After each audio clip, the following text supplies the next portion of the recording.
Você dorme bem? Você perde noites de sono? Você toma remédio para dormir? Tem um médico acompanhando você? Você precisa tomar cuidado, hein? Perder sono é perder qualidade de vida. Mas tomar remédio para dormir também pode ser um problema sério. Vamos falar sobre esse assunto agora no nosso quadro Vida. Vida. Oferecimento. Unisono. Sono de qualidade é nossa prioridade. Vamos falar de saúde no nosso quadro Vida, vamos falar de sono. Gente, sono é muito importante. Doutor Cícero já está aqui para conversar com a gente no Jornal do Piauí. Doutor Cícero, boa tarde, seja bem-vindo mais uma vez. Boa tarde a você, boa tarde aos nossos ouvintes e telespectadores. Bom, esse assunto, tomar remédio para dormir, está incomodando os cientistas, os médicos, o mundo fora? Sim, na realidade, o que a gente tem que lembrar é que, na grande maioria dos casos, a dificuldade para dormir, a insônia, ela é um sintoma de uma outra doença. Uhum.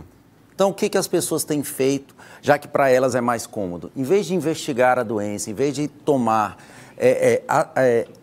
adotar hábitos mais saudáveis, essas pessoas elas têm procurado a maneira mais cômoda. Toma um remedinho, dorme, não aborda a causa principal e não trata o problema a longo prazo. Vai para o mais fácil ao invés de fazer o melhor, né? Então vamos colocar aqui na tela a primeira questão.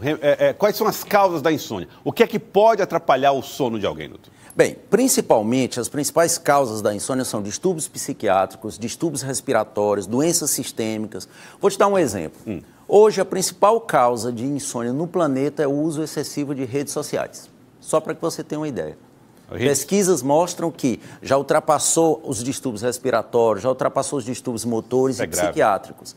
Então as pessoas vão à cama para dormir, usam e abusam das redes sociais e ao abusar das redes sociais bloqueia a melatonina, o sono não vem, aquilo gera uma ansiedade, a pessoa não aguenta ficar ali 15, 20 minutos sem se expor à luz, pega de novo o celular, bloqueia novamente a melatonina e aí ela desenvolve uma insônia porque isso começa a gerar ansiedade. Então, essas pessoas pegam ali o remedinho do vizinho, o remedinho da namorada, da mãe e começam a usar de uma forma indiscriminada e sem orientação médica. Complicado. Então, essa ansiedade é tipo assim, eu perco o sono porque eu não consigo dormir e quanto menos eu consigo dormir, menos sono eu consigo ter por conta dessa ansiedade. Imagina que você tem uma pessoa que é ansiosa. Essa pessoa vai dormir e ela adotou hábitos que não são saudáveis em relação ao dormir. Então, essas pessoas podem, por exemplo, usar o celular, se alimentar com alimentos mais pesados, de digestão mais difícil. Então, essas pessoas desenvolvem uma ansiedade e, ao desenvolver essa ansiedade, começam a abusar dessas medicações. Então, tem que investigar isso, tem que adotar bons hábitos, tem que investigar a parte respiratória, a parte motora e também efeitos colaterais de outros medicamentos. Vamos então para outra informação, porque muita gente faz o recurso dos chás naturais. Pergunto, quem não consegue dormir pode recorrer aos chás? Os chás, eles ajudam muito. O que a gente tem que saber é quais os tipos de chá e qual é a forma de preparo adequada. Por exemplo, o chá de maracujá é muito famoso, né? As pessoas usam o fruto do maracujá. É o que a gente lembra logo, né? Maracujá mas o fruto do maracujá não é ele que tem a substância que ajuda no sono, é a folha do maracujá. Então, o chá tem que ser da folha do maracujá. E aí você tem vários outros produtos que ajudam, camomila, e sempre lembrar que chá verde, chá mate, os chás que têm cafeína, no geral, são chás que devem ser evitados nas 6 horas que antecedem o sono. Então, vamos tentar ajudar aqui o telespectador a saber qual é o que serve e o que não serve. Camomila, o senhor já disse que é bom. Camomila, erva cidreira, folha de maracujá, tudo isso é bem útil. Tá, folha de maracujá, tá? Não é o maracujá, folha de maracujá. Isso. Pronto. O que a gente deve evitar? Chá mate, chá verde e os chás pretos no geral. Chás pretos no geral. Isso, porque eles possuem cafeína e a cafeína atrapalha o sono. A cafeína é que dá aquela coloração normalmente mais escura. Coloração mais escura.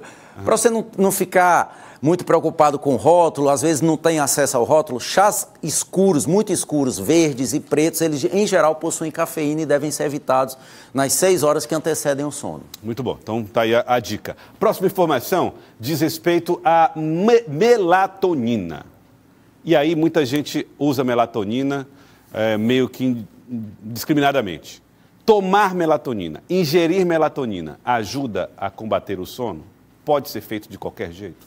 Bem, eu acho que essa é uma das questões mais debatidas na medicina. Melatonina, Abram bem as orelhas. Melatonina não é remédio para dormir. Melatonina é um regulador de relógio biológico. O que isso quer dizer? Se você tem dificuldade para dormir cedo, o que acontece? Vamos pegar um adolescente, ele tem que estudar de manhã às 8 horas da manhã. E aí ele só consegue dormir às 2 horas da manhã. Mas se você deixar num feriado, ele dorme até às 10 horas. Sim. 11 horas. Ou seja, não falta sono para ele. O que falta para ele é só regular o horário de dormir. A melatonina serve para isso.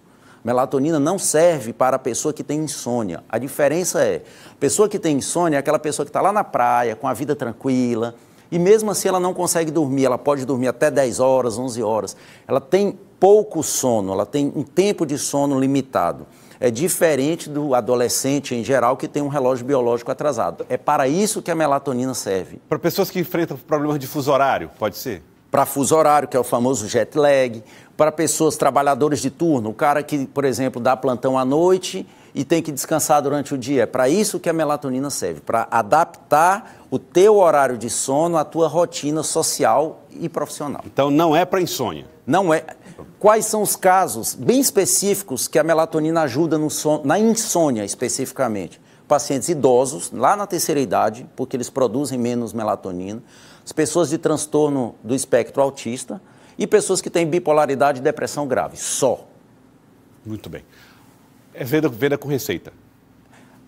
Aqui no Brasil, a melatonina está sendo vendida indiscriminadamente, não precisa de receita. Então, a pessoa que tem insônia chega ali na farmácia, vai comprar um produto de limpeza, um produto de higiene pessoal, já chega ali, já pega a melatonina e já compra. Não deve fazer isso? Não deve fazer isso. Deve procurar assistência, até porque existem doses diferentes e tipos diferentes de melatonina para cada caso. Outra questão que pode afetar o seu sono, na tela. Pensamento acelerado à noite. O camarada trabalhou o dia todo, está morto de cansado, bota a cabeça no travesseiro e os pensamentos vêm de volta. Eu brinco que isso é a síndrome do juízo acelerado. Isso talvez seja o que eu mais encontre no meu consultório diariamente, junto com o uso excessivo de telas. E a gente tem que dar um tratamento de choque, que eu brinco que é o tratamento aquieta juízo, que é para diminuir a velocidade do pensamento dessas pessoas. Certo. O cara pensa nas finanças, pensa na namorada, pensa nos problemas que tem que resolver 15, 20 dias depois. Essa semana, Joyce, eu tive um paciente que estava me contando que quando ele tem que acordar cedo no outro dia, ele não consegue dormir. É tão ansioso que ele passa a noite olhando o relógio com medo de perder a hora. Então, isso é o meu dia a dia no consultório. Existem tratamentos específicos, inclusive existe tratamento com a terapia cognitivo-comportamental, que é uma psicologia específica do sono, para que acalmar o juízo, e em alguns casos a gente tem uma droga que eu gosto muito de usar, que eu brinco de aquieta juízo, que é uma droga que diminui, não é uma droga para dormir, é uma droga que desacelera o pensamento à noite. Mas também venda sobre cuidados e receitas, né? Claro, essa medicação não deve ser usada de forma indiscriminada, é usada por um curto período de tempo e paralelamente ao tratamento com a psicóloga. Tá. Engraçado, quando a gente fala de problemas de sono, muita gente se identifica aqui mesmo no estúdio, o pessoal já vai falando, né? Ah, é o meu caso, não é e tal. Cada um vai manifestando. Isso quer dizer que aí em casa, na sua casa, também muita gente deve estar se identificando nesse momento, né? Porque não é porque temos contas para pagar que não devemos dormir. Se fosse assim, ninguém dormia mais, né? Estava todo mundo. E às vezes, o que eu quero deixar claro para o telespectador é que se você está passando por um problema grave, é natural que você tenha problemas para dormir. Você acabou um relacionamento de 10 anos. A sua empresa, que é o sustento de toda a família, faliu. Você perdeu um ente querido. Você, ninguém vai conseguir dormir numa situação dessa. Só que aquilo vai passar com o tempo. Você vai começar um novo relacionamento, o teu luto com o tempo vai se tornar mais uma saudade e é natural que o teu sono volte ao normal. Nesse intervalo, a gente pode lançar mão de uma medicação por um curto período, naquela crise aguda, para que você consiga dormir. O que não pode é, a partir de algo assim, você indiscriminadamente continuar usando o remédio. Viver à base dos remédios. E também não pode, o que as pessoas de pensamento acelerado têm, é transformar um problema simples numa tempestade em copo d'água. E aí, por exemplo, às vezes um compromisso simples do dia seguinte se torna uma preocupação excessiva e aí isso atrapalha o sono das pessoas. Próxima informação, aqui na tela, fala a respeito do uso indiscriminado de remédio para dormir, que o doutor Cícero já colocou aqui para a gente, não deve ser feito esse uso. Esses remédios viciam também, né? Vou te dar um dado que é alarmante para a população. Aumentou em 560% a quantidade de medicação para dormir no Brasil entre 2011 e 2018. 560%? Isso. Existe um remedinho, que é um remedinho da moda agora no Brasil para dormir, que só em 2023 foram vendidas 8 milhões de caixas. 8 milhões de caixas desse remédio no Brasil. Uhum. Ou seja, eu ouso dizer que em todo domicílio deve ter em alguma gaveta ali escondido algum remédio para dormir. E aí as pessoas, às vezes, estão passando por um momento agudo e vão lá, sem avaliação médica, fazem uso indiscriminado dessa medicação. E aí é o risco, porque traz inúmeros efeitos colaterais. Por exemplo, vamos falar desses riscos para deixar claro para as pessoas que existe um problema se você utilizá-lo sem uma recomendação médica, doutor. Qual é? O Zolpidem. O Zolpidem é uma medicação que eu utilizo, uma medicação ótima, tem as suas indicações em medicina do sono, mas o que está acontecendo? Voltando ao caso do adolescente que tem atraso de relógio biológico, ele dorme às 2 da manhã e se deixar ele dorme até meio-dia. Ele não tem insônia, o relógio biológico dele está atrasado. Facilmente, com orientações do médico e com o uso adequado de um tipo de melatonina, você vai regular isso. O que tem acontecido? Muitos adolescentes têm pego o Zolpidem e têm tomado o Zolpidem. E aí, a partir daí, eles começam a desenvolver uma tolerância, uma dependência e existe o risco de amnésia anterógrada, que é o quê? É você não lembrar do que você faz depois de tomar esse medicamento. Então, vários casos de pessoas que fizeram compras que não podiam, tomaram, não foram dormir, pegaram o celular, compraram coisas que não necessitavam, pessoas que enviaram mensagens nas redes sociais, postagens inadequadas, porque estavam sob o uso da medicação. Então, assim, é um remédio ruim? Não, é um remédio ótimo. Eu utilizo, mas em casos selecionados e não em casos em que não há necessidade. Então, fico alerta, é um remédio bom, mas tem que ser usado da forma adequada. Correta. Muito bem. Bom, eu quero agradecer ao senhor, doutor Cícero. Obrigado pela participação com a gente aqui no Jornal do Piauí de hoje. Obrigado por ter vindo fazer esse alerta sobre a importância de se usar medicamentos de maneira responsável, sobretudo quando se fala do sono.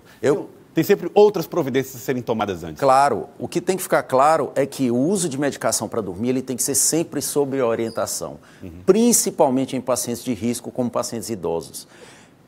Todos os dias eu atendo no consultório idosos usando medicação de tarja preta, que aumenta muito o risco de demência, aumenta muito o risco de quedas nos idosos e quedas entre as 3 maiores causas de morte em idosos.